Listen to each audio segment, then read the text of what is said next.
We're going to start this conference as a summary of El Gran Engaño or The Big Deception. It's the continuation of the previous conference, number 82, from a year ago. Now we've done well over 100, and we are going to continue with this theme.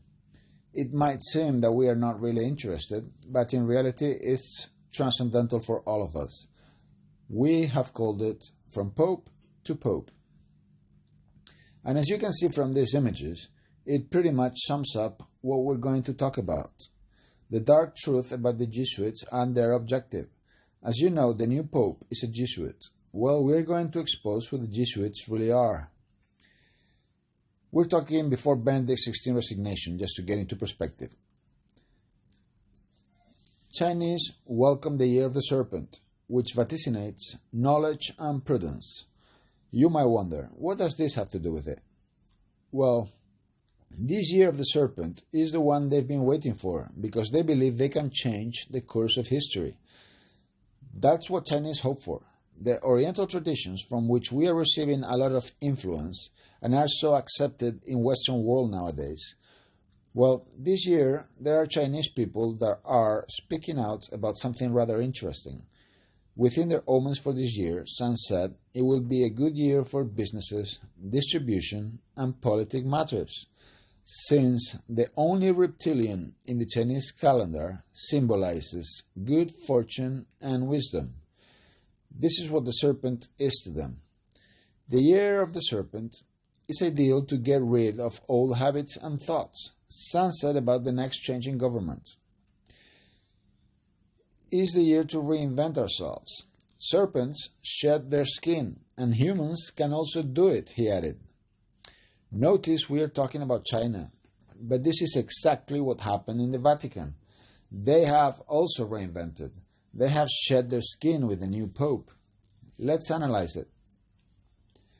The Year of the Serpent is here, and it is also called Small Dragon. Here you have it. And this year coincides with great misfortunes for humanity. Year of the Serpent, or Small Water Dragon, means change and misfortunes. But let's also remember, and we talked about it before, that there is a place where it describes what the serpent or the dragon, which happen to be the same, really are. And in order to do that, we have to look at some really old biblical texts, discarded by many, where it says that it's Satan. And that is precisely what Oriental cultures paid tribute to. And it is also directly linked with the famous or infamous number 13, as we showed in the previous conference as well. Take a look at this passage from Revelations 12, verses 9, where it says, "And that great dragon was cast out, the old serpent who is called the devil and Satan, who seduced the whole world, and he was cast onto the earth, and his angels were thrown down with him." And you'll think, how is this related? Well, when we know how to decode what's written in these enigmatic texts, we can understand the big deception that's been set up in order to make bad things look as good. Here you have it. The Pope salutes China and Asia for the Lunar New Year, and here he gives recognition to China and other Asian countries, precisely for the beginning of that Lunar New Year. That began February the 10th. Benedict XVI resignation came right after this, when it is time for change and transmutation.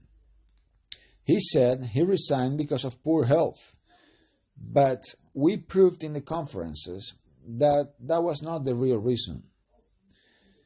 The Pope's resignation might seem surprising to some of us, but in order to understand it, we have to look at the calendar. Pay close attention to this. The date is not a coincidence. Today's liturgical celebration for the Church is that of Virgin Lourdes, on the anniversary of the most famous Marian apparitions. And when did that happen? 11th. Days 11th of February. Look at these strange coincidences that once again take place here. The Pope resigns when he is 85 years old. 8 plus 5 equals 13. We're doing numerology, what they normally work with, which is Kabbalah in reality, Spiritism. Day of the announcement, 11th, which means approved by divine law. That's why he picked that day. Time of the Pope's resignation according to media, 11:47. Added up equals 13.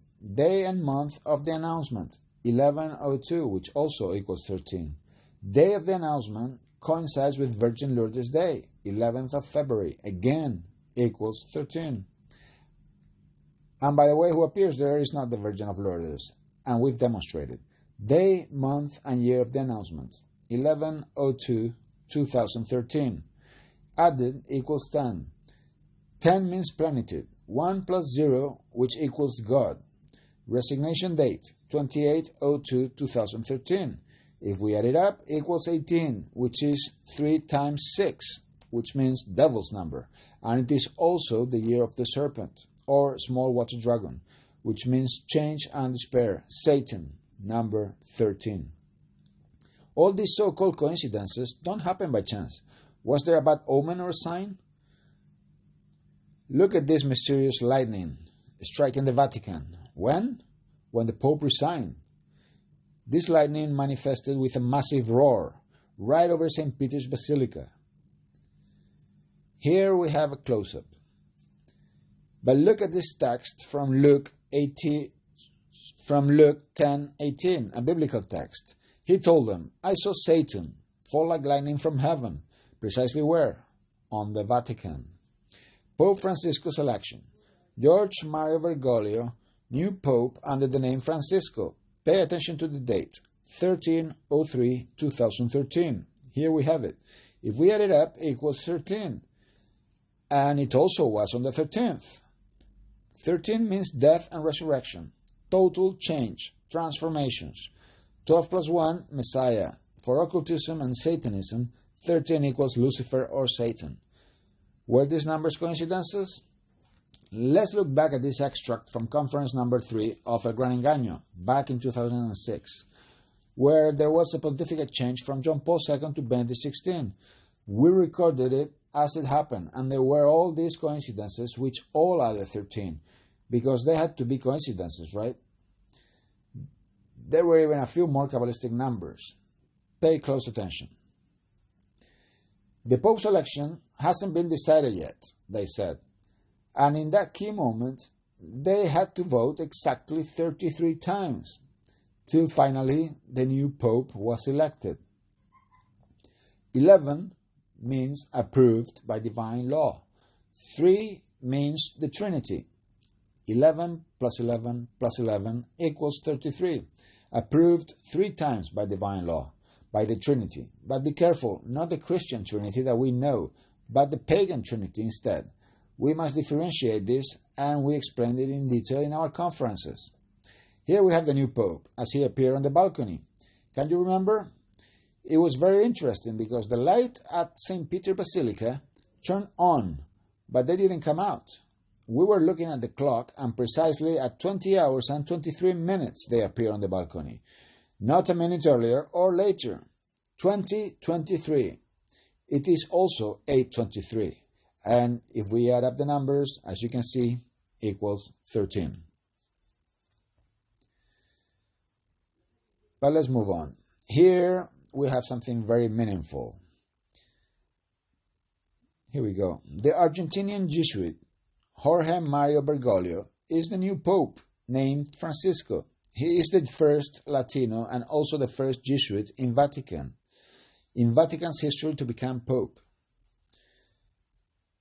Pope Benedict XVI resigned at the age of 85, which equals 13. Pope Francisco was elected at the age of 76. It also equals 13. Pope Francisco's election was on the 11th week of the year. The papal seat was vacant for 13 days. He was named Priest of Jesus' Army by the Emeritus Bishop Ramon José Castellano in Córdoba, Argentina on May 13th. And what else happened? What was the time of the white smoke? 1906, which is 706, and once again equals 13. And there was also the enthronement on March 19th, which also equals 13, of course. Let's see a bit of this numerology. He is, as you can see here, the first non-European pope in 13 centuries. Pope with Pope. Benedict XVI returns to the Vatican happy and with the intention of dedicating himself to prayer. He left and now he comes back. He will continue living in the Vatican. And look at the date this happened. May 2nd, 2013. When we add it up, obviously it turns out to be 13. The enclosed monastery where he was going to live was instituted on May 13th. And what also happened on May 13th? They consecrated Francisco's pontificate and the World Youth Day to Fatima's Virgin. May 13th in Fatima, Pope Francisco's pontificate and the World Youth Day will take place in Rio de Janeiro. This year in July will be consecrated to Virgin Mary, and as we demonstrated, Virgin Mary appearances are satanic. It isn't Virgin Mary that appears there. Look at the conferences where we prove it. And look at this also. The Patriarch Cardinal proposed that the consecration took place on May the 13th. He said it. Let's move on to go faster. We don't have much time. 13s show up everywhere. If you post the images, you will see it in detail. Let's look at some surprising signs of humility of this new Pope that are deceiving a lot of people. What did he start doing? He began showing signs of simplicity, humility, of energy that all media is talking about. Some people are even posting on the internet the 7 basic differences between popes, from someone that appears very solemn and rich to someone that appears very homely and humble. The change is obviously starting to have its effect. People are really accepting that he is humble, him and obviously the whole new pontificate. The whole world in favor of the beast. What am I saying now? Look, 132 countries participated in the start of Francisco's papacy. Here you can see on the left Joe Biden, Catholic from the USA. On the right is Angela Merkel, a Lutheran, but basically with the same speech as Pope Francisco. And in the middle we have the Jesuit Mariano Rajoy together with the Spanish Prince Felipe, who also studied in a Jesuit school. Where does the expression the beast come from? Let's look at Revelation 13, verses 3 and 4 on the Bible. And I saw one of his heads, as he were slain to death, and his death's wound was healed, and all the earth was in admiration after the beast. Let's talk about this. In 1798, history tells that General Berthier, following Napoleon orders, put the Pope in jail, and it seemed the Vatican was over. But a few months later, that deadly wound was healed, and he came back even stronger, to the point where the prophecy says that the whole world will be in favor of the beast. People worship the dragon because he had given authority to the beast. And who is the dragon? Satan. We analyzed it, remember? And they also worship the beast and asked, who is like the beast? Who can wage war against it? If you have any doubts about this, look at the conferences and you will see some overwhelming details history narrates regarding this. We just can't turn our backs on history and prophecies. Look at this image. Pope Francisco with the broken cross and his coat of arms. We showed that this broken cross is from the 6th century. We'll talk about it. And this is the coat of arms with a very interesting symbol in the middle. Look at what is in this book by Piers Compton, a declared Catholic. It narrates the origin of the broken cross. The bent cross is a sinister crucifix used by Satanists during the 6th century and was revived during the Second Vatican times.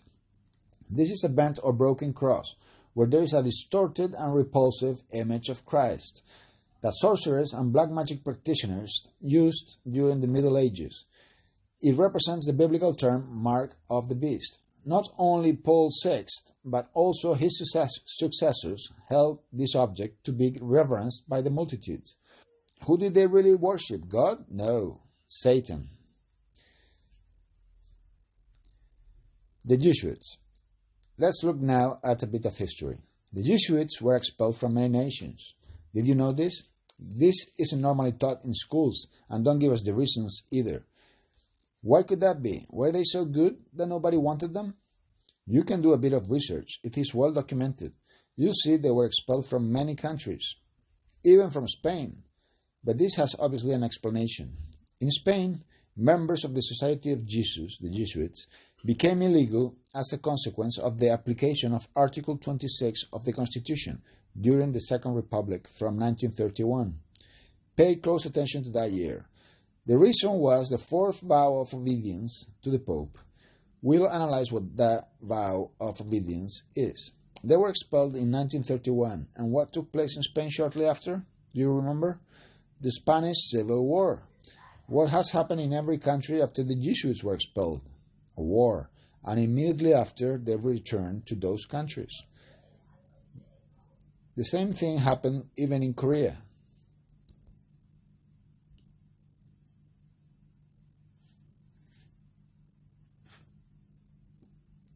And here we have it. The Black Pope, who is Adolfo Nicolas, Superior General of the Society of Jesuits. They work as a military order. And to the right, the White Pope. Who is really in charge? The White Pope or the Black Pope? The Black Pope is the Superior General, not the other. And let's look now at the Jesuit oath, which is the true reason behind their expulsion. What you're going to see now is extracted from Alberto Rivera's words, an ex-Jesuit that by saying this paid with his life. He was poisoned to death. Pay close attention to what you are about to see. The hidden side of the Jesuits, their extreme oath. Can you see their symbol? We'll talk about it later. In this extract, he says, the purpose of the Society of Jesuits, established by the Pope in 1540, is to destroy the Protestant Reformation. They call it the Counter-Reformation.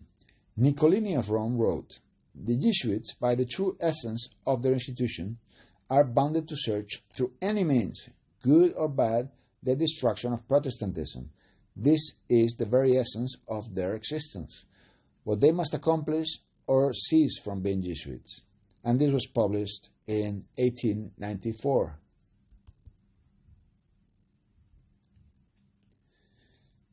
Let's look now at an extract from the Jesuits' oath. With this goal, the professed Jesuit is bounded to an oath, pact of which was published in 1899, and I read, now I resign and don't acknowledge any loyalty to any heretic king, prince, or state, whether Protestant or liberal, and the obedience to any of their laws, magistrates, or officials. Therefore, I declare that the Scottish and English churches, doctrines from Calvinists, Huguenots, or any other Protestant or liberal, to be condemned, and any individual who didn't abandon them, I then declare that I will assist, help, and give advice to all or any agents of the holiness, wherever I might be, Switzerland, Germany, Norway, Holland, Denmark, Sweden, England, Ireland, or America, or any other kingdom or territory where I went, and I will do my best to extirpate the heretic Protestants or liberal doctrines and destroy any pretended power, whether legal or not. In 1981, Albert Rivera reported this. Here you have Adolfo Nicolas, Spanish. Introduction ceremony and extreme oath of the Jesuits. The superior speaks. You know they have levels like Masonry. The ones at the bottom don't know anything. They believe in what they do. They are sincere. But as they go up, they start realizing what really moves them and what their purpose is going to be. My son, up until now you have been taught to act as a deceiver among Roman Catholics, to be a Roman Catholic and to be a spy among your own brothers, to not believe in any man and to not trust any man, among the Reformers to be a Reformer, among the Huguenots to be a Huguenot, among the Calvinists to be a Calvinist, among the Protestants, those who protest and don't agree with the Roman Catholic institution, be a Protestant and obtain their trust and even preach from their pulpits, and to report with all vehemence, violent emotion, in your temperament to our holy religion and the Pope, and even go as low as being a Jew among Jews, in order for you to gather all the information for the benefit of your order as a loyal soldier of the Pope. Do you know what this is? Infiltration. They would impersonate Protestants, even as great preachers. Not only that, they would even get involved in politics to lead the masses to the objective thereafter, the submission to the Vatican.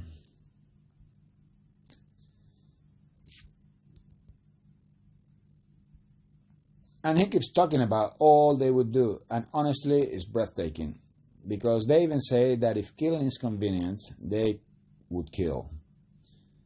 You can look at all this in detail in your homes. Secret instructions of the Jesuits. This can still be found. It was secret, but it was revealed. Here you have it. And here is where Alberto Rivera explained all his experiences. Look also at this. The Jesuits were expelled years ago from Spanish territories for gravely conspiring against the country and its ruler, at the expense of whom at the same time lived and expanded. Keep in mind that for many years the word Jesuit had two definitions in the Spanish Royal Academy Dictionary. One was belonging to the Jesuits and the other was hypocrisy. This definition was taken out in 1967. In many literary texts, to become a Jesuit is to impersonate an innocent without being innocent. Striking. Let's look at some famous sentences referred to the Jesuits. John Adams, second President of the United States of America, said once, "The history of the Jesuits might not have been written in a very eloquent manner. However, it is supported by unquestionable authorities. The restoration of the Jesuits in 1814, carried out by Pope Pio VII, truly represented a step towards cruelty, darkness, and despotism, and death. I don't like the Jesuits' appearance. If there ever was a group of men that deserved condemnation here on earth and in hell, this would be Ignatius de Loyola Society, the Jesuits. Everybody knew them. We will see what they did in the USA, that we haven't been taught in school. Abraham Lincoln. You all know him. The American Civil War would have never been possible without the sinister influence of the Jesuits. Now you understand why the War of Secession in the United States happened. They wanted to bring the country, declared as Protestant, down to the knees of Rome. Samuel Morse, the telegraph inventor. The Jesuits are a secret society, sort of like a Masonic Logia, but with some horrific and detestable characteristics that makes them 1,000 times more dangerous. Loyola's secret instructions is founder. Ultimately, let's do everything so cunningly so that we manage to control nobles, princes, and magistrates from each place, so they are at our disposal, even to the point where they would sacrifice their own families and closest friends, when we say is for our interest and benefit. And this is all history. Were you aware of it? I recommend this book, Vatican Assassins, where you can see this site and many others with history and in detail. This is a small extract from this book, which talks about the Jesuits by Eric John Phelps.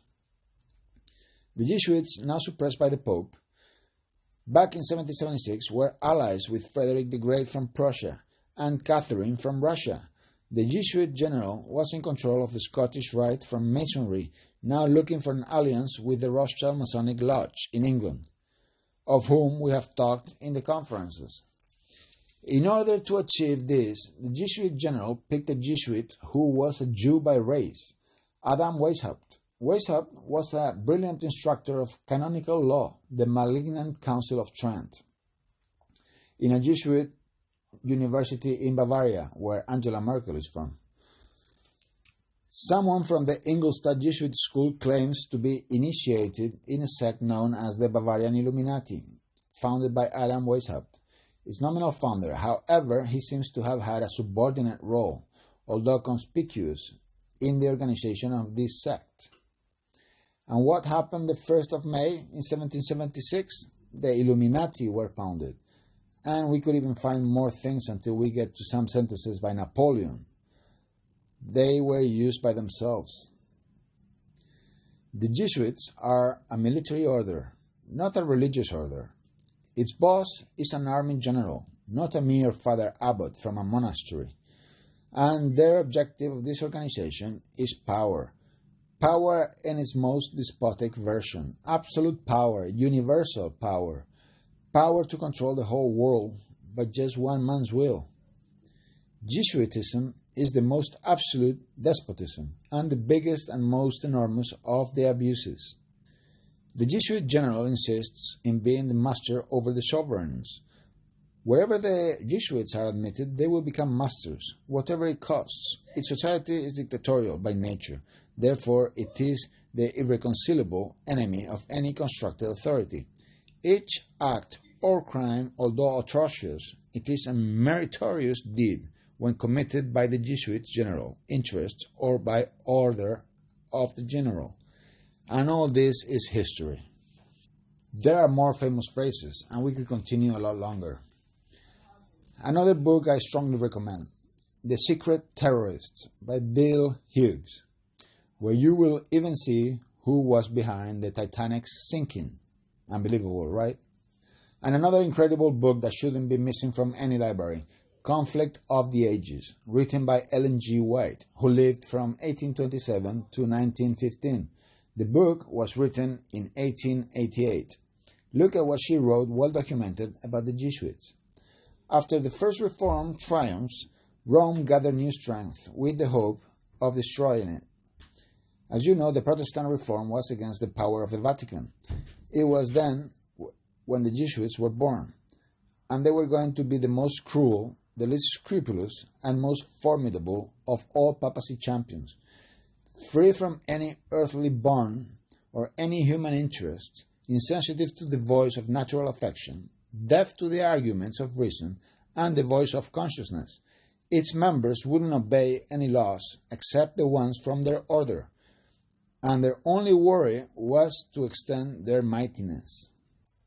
The gospel of Christ had trained its adherents to face the dangers and endure the ailments without dismaying by the cold, hunger, work, or misery, and to uphold tirelessly the flagship against torture, jail, or bonfire. Against these forces, Jesuitism would inspire its adepts with such a fanaticism that enabled them to endure similar threats and oppose the power of truth with all weapons of deception. Why do you think they are on the first line in all conflicts? They are the Pope's soldiers. For them, no crime was too big, no lie was too vile, and no disguise too hard to bear. Bonded by vows of poverty, of perpetual poverty and humility, they studied the art of taking possession of wealth and power, to use them to destroy Protestantism and the reestablishment of papal supremacy. The new Jesuit Pope, isn't he showing some of these traits? The same ones. History doesn't change. The characters follow the guidelines. Announcing themselves as members of the order, they would have an air of holiness, visiting jails, helping the sick and the poor, appearing to resign from the world and bearing the holy name of Jesus, the one that did good deeds, but under this anointed meekness often hid criminal and deadly purposes. It was a fundamental principle of the order that the end justifies the means. Under that principle, lies, theft, perjury, and murder were not only forgivable, but worthy of promotion, as long as they served the interest of the Church. With very diverse disguises, the Jesuits would introduce in government posts. That's why they were expelled, climbing up to the category of royal advisors and directing country's politics. They would turn into servants in order to spy their masters. They would establish schools for royal descendants and also for ordinary people. And the Protestant kids were made to observe Roman rites. Are Jesuits educators? That's their key role, right? To prepare kids for later. All the outward pomp displayed in the Roman church cult was to confuse the brain and blur and fool the imagination. So the kids betrayed that freedom for which their parents had worked and shed their blood. The Jesuits rapidly spread out through Europe, and wherever they went, they would revive the popery.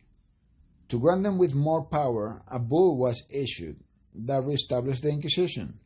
Despite the hatred it generated, even in Catholic countries, the appalling tribunal was established by the authorities obedient to the Pope, and many atrocities too terrible to be committed in plain daylight were perpetrated once again in the obscure and secret dungeons. In many countries, thousands and thousands of the crème de la crème of the nation, the purest and most noble, the most intelligent and educated, the most compassionate and devoted priests, the most patriotic and industrious citizens, the most brilliant writers, the most talented artists, and the most expert artisans were either assassinated or forced to escape to other countries. And now the Jesuits have the power once again. Do you think things are going to be different this time, if you don't do what they want? Ecumenic religion of the New World Order. This is the new goal. This new Pope is going to work towards the ecumenism, to link all religions under just one umbrella, but with someone in charge. Can you imagine who? Let's look now at what appears on St. Ignatius de Loyola's church in Rome. The Pope assures that he will continue with talks towards ecumenism. He is totally bonding with the Jews, mainly because the Vatican plans to move to Jerusalem and are going to do everything towards that goal. But he's also bonding with Islam, with Protestants, Orthodox, Buddhists, and all, and continues working towards that. We're going to see now a series of photographs of a scale model of the future main church of the Jesuits, with integrated parts of temples from all religions to achieve a one world religion. This is not science fiction. It already exists. Here you have it. Let's look at some small details. Can you see some construction typical from Russia? Russian Orthodox? Look also at what other countries appear at their feet, like Spain, of course. Does this remind you of another place, right? From the Muslim world in Turkey? As you can see, Protestant churches united under the same umbrella. It's the Pope's new goal, appearing to do good, to help the people of the world. He's going to achieve it. The crisis is going to get worse, and they, through Caritas, are going to feed the people. Would you bite the hand that feeds you, or would you act according to their laws?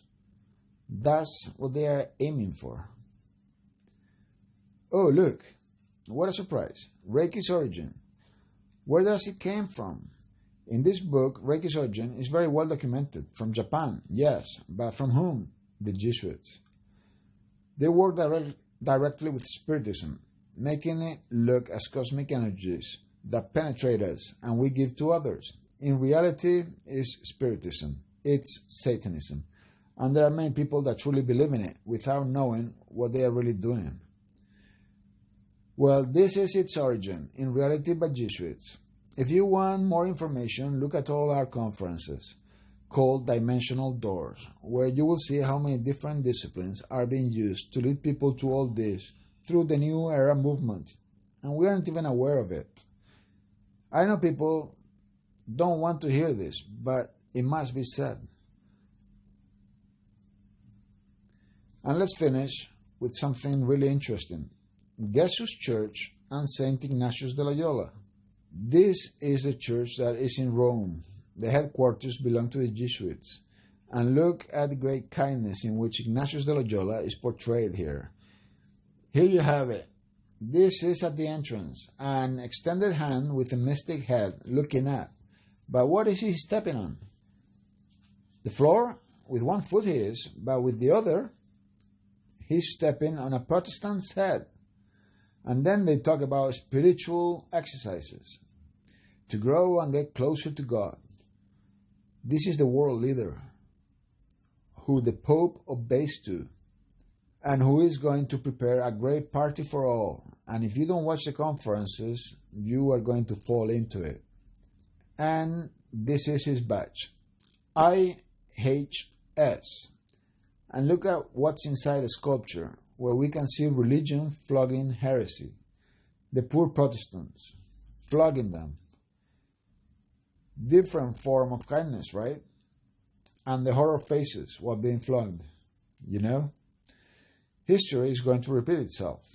Be aware of this, because in a few years these scenes will be real again, because they are behind the European Union, behind many governments, working with secret societies to lead the world to a new world order. Why are there so many corruption cases coming out everywhere? So that people believe that things aren't going to be fixed through politics. A moral leader is required. And listen to all countries' leaders. Who are they referring to as the moral leader? The Pope. They work for him. Now you realize why things are the way they are and why all these cases are coming out now when it's always been the same. Let's look now at the Jesuit emblem. Let's look at some details. Can you see a sign like the Argentinian flag made by Masons precisely? Why that parallelism? Can you see something under the 3 letters? Can you see 3 nails? Look at this from Navarro's University. Navarro's University history that comes basically from Opus Dei. Look at this very interesting explanation they give as the icing on the cake. They talk about the graphic symbols in writing and look at what appear in the Hebrew alphabet. See the letter on the left? It's the 6th letter of the alphabet. It's called Baz. The word Baz means nail. It is assigned the numerical value 6. In Hebrew, words have a numerical component, added up, and a meaning. The nail has the numerical value 6. Do you understand this? Well, let's look again. The Jesuit emblem in reality is 666. And what's this? Let's look at Revelation's prophecy. Yes, that book that people claim it cannot be understood. It's silly. Let's look at what it says there. Revelation chapter 13, verses 14 to 18. Because of the signs it was given power to perform on behalf of the beast, it ordered the inhabitants of the earth to set up an image of the beast, who was wounded by the sword and yet lived. You know, he's talking about the USA. It is the second beast that will give the power to the Vatican. Be aware of this. Obama is a Jesuit. Jesuits put him there. He is a grade 32 Mason. I'm not sure if he finally achieved grade 33 or more, but they are all working for the Vatican. The second beast was given power to give breath to the image of the first beast, so the image could speak and cause all who refused to worship the image to be killed. It also forced all people, great and small, rich and poor, free and slave, to receive a mark on their right hands or on their forehands. We also talked about this on the previous conference. They are going to make everyone observe Sunday as rest day, the day of the adoration of the pagan sun, the day of adoration of Satan. It is not God's day. If you look in the Bible, it is written that rest day is Sabbath, Saturday, and not Sunday. Keep this in mind because they have already manipulated dictionaries and encyclopedias from 1990 onwards to demonstrate that you cannot demonstrate that Saturday is the 7th day and Sunday the 1st day of the week. And it ends saying, so that they could not buy or sell unless they had the mark, which is the name of the beast, or the number of its name. This calls for wisdom. Let the person who has insight calculate the number of the beast, for its number is 666. In the conflict of the ages, this appears. And keep in mind that Rome boasts about never changing Gregory VII and Innocent III principles, which are still the Roman Catholic Church's principles. And if it only had the power, they would implement them with as much power today as in past centuries. Little know Protestants who accept help from Rome to try and exalt Sunday. While they try to achieve this, Rome is aiming at reestablishing its power and regain their lost supremacy. Protestants are bowing to Rome. And Revelation 18 ends up saying something that defines the situation of the Roman Catholic Church. Why do you think that the Vatican is now encouraging reading the Bible? When in the Middle Ages, Bibles were burnt. And anyone with just a verse from the Bible would be burnt as well. But they couldn't get rid of it due to Gutenberg and the press. They started printing Bibles, and many people started realizing the big deception they had put in place with the false Christianity they were promoting, which is completely different from the original. Look how interesting this is. Now they are saying, read the Bible, but we are the only ones that can interpret it. Then we don't gain anything, right?